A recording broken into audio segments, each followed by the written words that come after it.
네, 이제 오전장을 승실 정리하고 오후장 대비해봐야겠죠. 하프타임 시간입니다. 자, 오늘도 역시 든든한 시장 파트너 두 분입니다. MBN골드 김흥태, 조기준 매니저와 함께하겠습니다. 두 분 안녕하세요. 네, 안녕하십니까. 네, 오늘도 잘 부탁드립니다.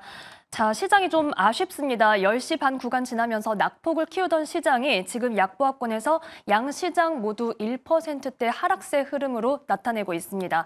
개인이 이런 시장에서 매수로 지수 방어전에 나서고는 있지만 힘이 부족한 상황이고요. 거래소 시총 상위주 중에서도 하이닉스를 제외하고는 모두 부진합니다. 이렇게 어려운 시장이지만 우리는 피할 수 없기 때문에 시장 궁금증 해결해 봐야겠죠.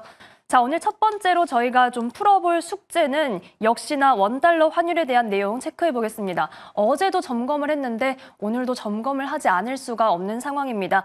지금 11시경에 1,480원 선을 넘어섰다는 속보도 전해지고 있고 12월 들어서 연준의 매파적 인하의 여파, 여기에 우리나라의 정치적 공방도 길어지는 상황입니다.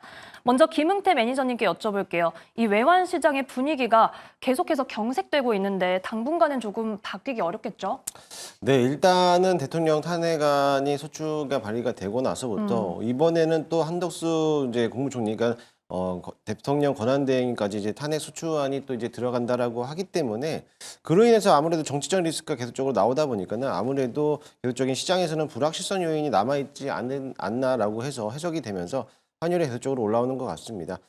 그 와중에서 아시아 증시도 우리나라 증시만 계속적으로 여파가 좀 크기 때문에 아마 당분간은 이런 정치적 리스크가 해소가 되기 전까지는 시장에서 불확실성 요인이 남아있는 것은 이 한 정치적 리스크이기 때문에 그 외적으로서는 아무래도 시장 당분간은 내년도도 약간 좀 약세장을 좀 가지고 있을 거라고 좀 보고 있고요. 그래도 그나마 좀 다행인 거는 아무래도 내년도부터는 이제 트럼프 당선인이 앞으로 이제 대통령에 대한 이제 집권하게 되면은 그때부터 또 한번 시장의 또 판도가 또 바뀔 수도 있을 거라고 보여지기 때문에 그때까지는 조금 더 시장에 대해서는 좀 보수적인 관점을 좀 관망해도 되지 않을까.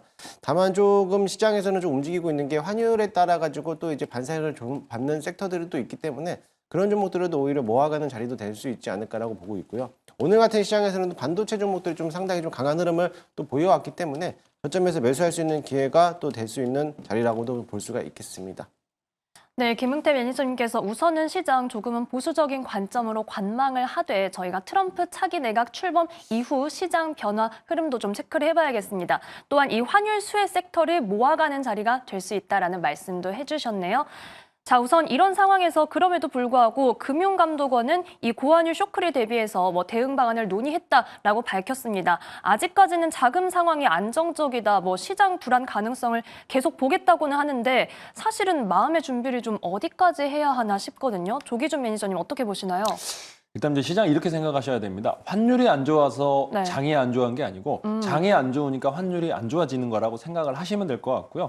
오늘 이제 개인들이 최근에 한 1조 5천억 정도에서 이제 대주주 양도세에서 매도를 한 거를 지금 현재 이제 기관하고 외국인들이 팔면서 네. 개인들이 사고 있는 상황인데 지금 계엄 사태가 40년 만에 일어난 일이고 전 세계에서도 별로 이런 흔치 않는 일이기 때문에 이게 한 달 만에 해소된다.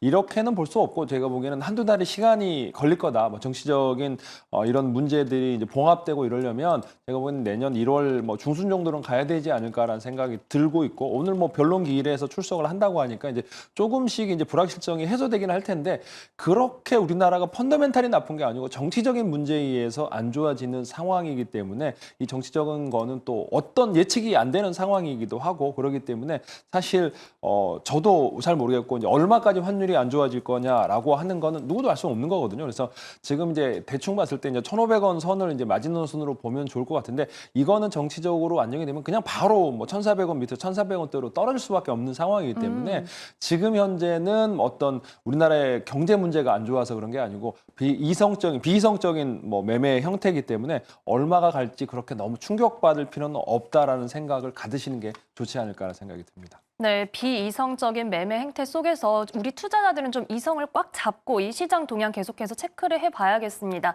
자, 두 번째 질문으로 넘어가 보겠습니다. 이제 오늘과 그리고 다음 주 월요일 2024년 증시가 정말 얼마 남지 않았습니다. 마지막 거래일을 앞둔 시장 전략 여쭤볼 텐데요.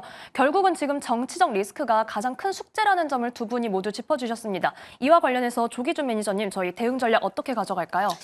그때로 이제 정치가 안정화될 때까지는 기다려야 되죠. 관망이 음. 최우선이고. 근데 너무 또 많이 기다리면 네. 아무것도 못하는 상황이 생기는 것 같고요. 그래서 지금 현재 상황에서 이제 배당 낙과 더불어 이제 기관 매도에 더불어 이제 조금씩 뭐 하락을 하고 있는데 정말 사고 싶었던 주식들은 이렇게 떨어지고 있을 때 이제 반도체라든지 뭐 바이오 업종에서 조정이 나오고 있는 종목들. 그러니까 이거는 이제 그래서 한꺼번에 뭐 다 담지 마시고 뭐 나눠서 오늘 이번 주 한 주도 그러니까 1월 중순까지 또 하반기까지 뭐 3번씩 나누든 5번 나누든 그래서 분할 매수 관점으로 이렇게 해서 매수 전략을 조금씩 하시면 어떨까라는 생각을 해보고 있습니다.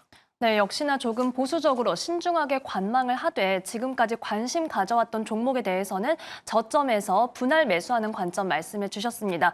역시 김흥태 매니저님, 저희가 이때를 기회로 노려서 시장을 공략해 본다면 어떤 쪽으로 시선 가져가 보면 좋을까요? 뭐 저도 같은 일맥상통으로서 좀 저점에서 좀 관심이 있었던 섹터들에서 모아가는 자리다라고도 보실 수가 있겠고요.